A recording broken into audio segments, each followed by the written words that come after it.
আদর্শ ছেলে কুসুম কুমারী দাস। আমাদের দেশে হবে সেই ছেলে কবে, কথায় না বড় হয়ে কাজে বড় হবে। মুখে হাসি বুকে ভল তেজে ভরা মন, মানুষ হইতে হবে এর তারপর।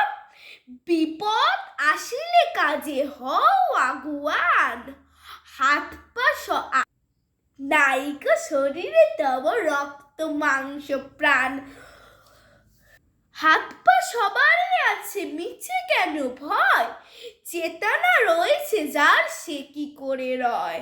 সে ছেলে কে চাই বলো কোথায় কোথায়, আসে যার চোখে জল মাথা ঘুরে যায়।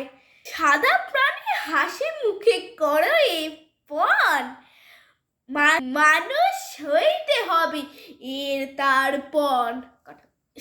কৃষকের শিশু কিংবা রাজার কুমার, সবার রয়েছে কাজ এই বিশ্ব মাঝার। হাতে প্রাণে খাটো সবে শান্তি করে দান, তোমার মানুষ হলে দেশের কল্যাণ। ধন্যবাদ।